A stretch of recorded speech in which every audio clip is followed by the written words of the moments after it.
Alright, so part two of this is going to relate to how the United Nations has treated people with disabilities. Now, the United Nations is working on a philosophy which I don't completely disagree with, but I also have to say is far too oversimplified and generalized. Their central philosophy, which I'm going to be focusing on, is summed up in the statement: disability resides in society, not in the person. I totally understand what they're trying to say. That if society didn't judge people to be disabled, the disability wouldn't have a meaning. Which isn't always not true. But it's also not true. If a person has a disability, it doesn't reside in the society purely. The society is responsible to make the changes, but the disability still resides in the person. I think this is what we've been seeing more and more a lot recently, is people only working one side or the other. Nobody seems to want to find the happy medium between disabilities being something internal and disabilities being something external. But people have to stop externalizing the disabilities. Yes, society has a uh, a responsibility to help people with disabilities. Society has a responsibility to give them their human rights, to give everyone their human rights. But the disability is something that is wrong with a person. And that really can't be that can't be sugarcoated, because then you lose and it cheapens the disability. It makes it seem less serious, or like it doesn't matter, or it's uh like it's just another feature. As long as we keep talking about going against thinking about normality, if you don't have normality, you don't have disability. People, there is a normal kind of person, and it doesn't rest in the society.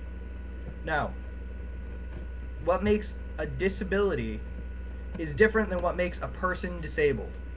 Society makes a person disabled, but the disability is already there. Society doesn't give somebody autism, doesn't take away somebody's sight, doesn't make somebody deaf. Society makes someone unable to work, makes someone unable to fit in. And I think that's the point that this UN document is almost getting at. Just to clarify, this is the UN Handbook for Parliamentarians, from Exclusion to Equality. And the specific excerpt that I'm working with is found on page 15. The PDF document can be downloaded from the United Nations website, www.un.org/disabilities. And right, pages 15 and 16 of that PDF include a couple of these big red green boxes that have the specific information that I'm working with right now. Essentially, the UN is doing a pretty good thing by singling out that society defines what a person can do if they have a disability.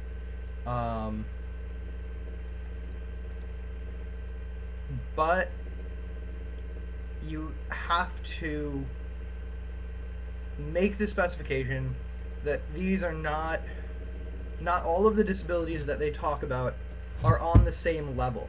Not all of them are as copable, or as handleable, or as live withable, pretty much, if that's a word. A person, it talks about a person in a wheelchair having trouble because of environmental barriers. That's one kind of disability.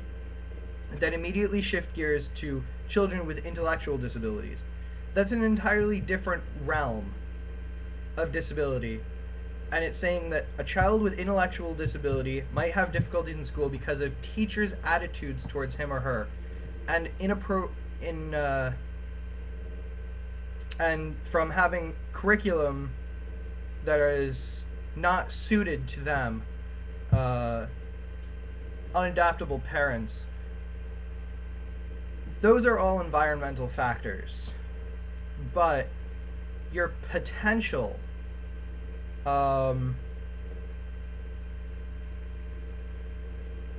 is still damaged.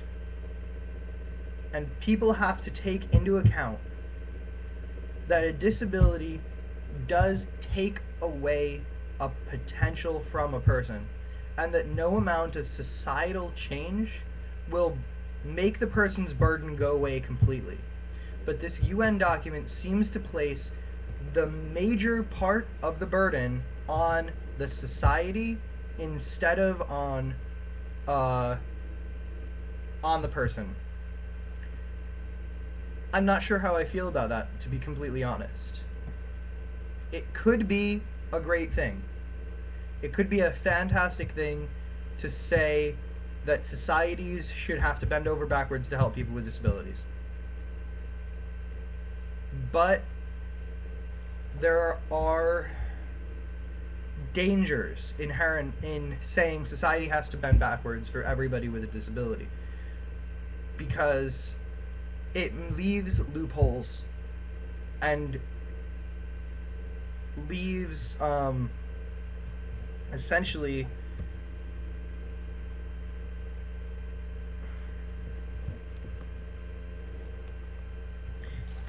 it could be problematic. I don't know how this would open up new ways for people to abuse the system that's already in place. When you say society is completely answerable for a certain thing, that society has to support one group of people completely and totally, you open up society to be easily abused. So there's a danger there.